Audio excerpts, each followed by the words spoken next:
Good morning and welcome to Norway. This is fly fishing for Pollack.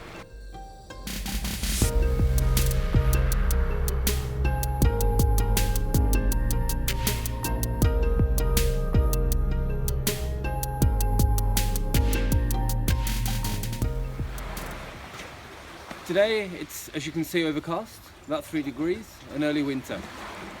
First I'd like to introduce you to the equipment that we use for fly fishing for Pollack.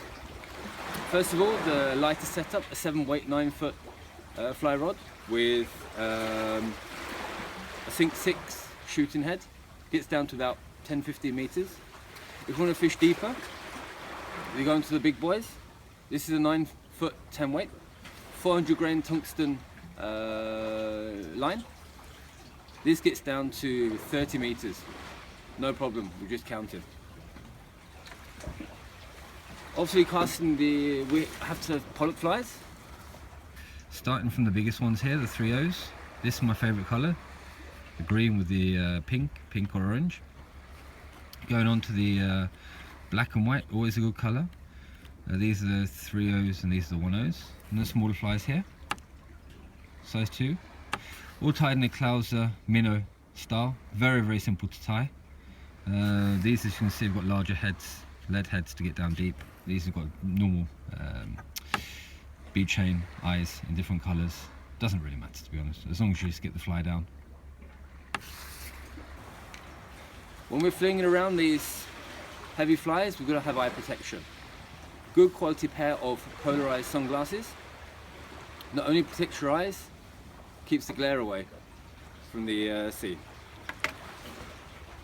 A good cap, again, to keep the sun away from your eyes, and as well stops you losing the heat from your head. Before I forget it, the leader, I use fluorocarbon because Pollack have big eyes, so they can see the leader very easily. Fluorocarbon, very hard, especially against the rocks that we'll be fishing over. This is 0.35 millimeters, which equates to, this is 18 pounds breaking strain, which would be 7.8 kilos. Yep, a big net here. When you have that big Pollack on, you don't want to lose it. Get a big net so the fish doesn't fold, get damaged. Yep, and it's easy to land. Going on to clothing, as I've mentioned, I've got my cap, keeps my head warm. Us adults, we lose about 40% of heat out of our head. Good idea. Buff, keeps the neck warm, keeps the main arteries going up to the head nice and warm. I've got a 3-layering system. Closest to my body, I've got woolen underwear. The next layer is a warming layer, typically wool or fleece. That would be layer number 2. And layer number 3 is a windproof, waterproof outer layer. Very important, a warm drink. I like tea. You might like coffee. You might like hot chocolate. Plenty of food. And that basically covers it. Oh, before I forget, life jacket or flotation device, just in case you fall over. And with that, we'll hit the water and see if we can catch some Pollack.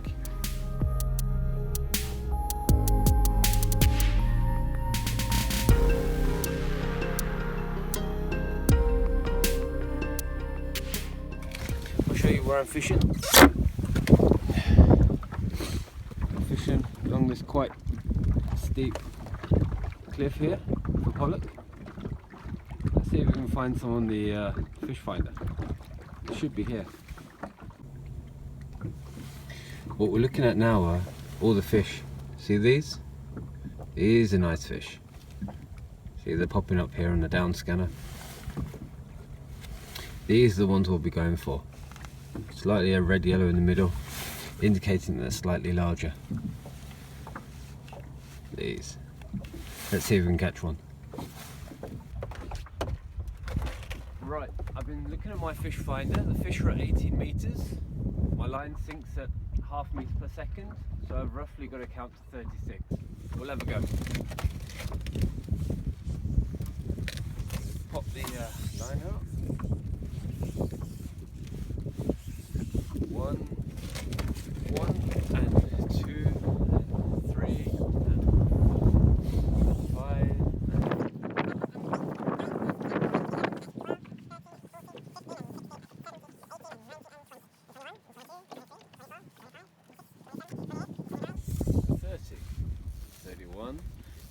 32, 33, 34, 35 and 36.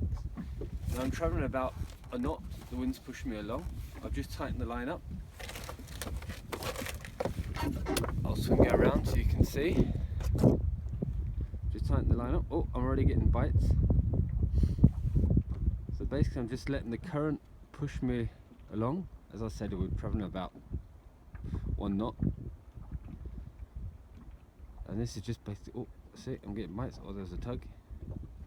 Oh, I'm waiting for the more positive tug. I'm getting bites all the time here. Oh, there we go. There he is on. Did you see that? Simple as that, guys.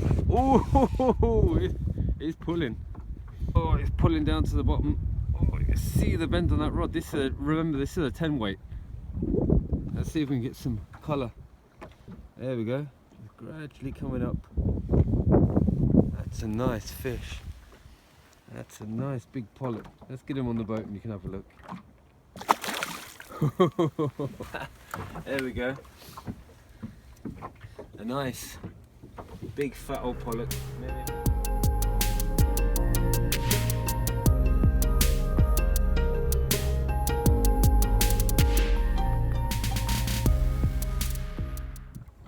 There we go. There's the fish. It's these ones I'm going to be fishing for. Let's get the fly out. Now won't you look at that? Look at that beauty. It's massive. No idea how big. Let's try and get another one. This is great fun. Now I'm going to start talking about how I find whereabouts I'm going to fish. Also I talk to local fishermen, both professional fishermen and sports fishermen. Search the internet, read books. But if you're coming to a new place, what you can do is go online or get a paper version of this sea map. If you've got an app on your phone, if you've got a fish finder GPS, you'll be able to use it on that as well. So what we're looking for is steep in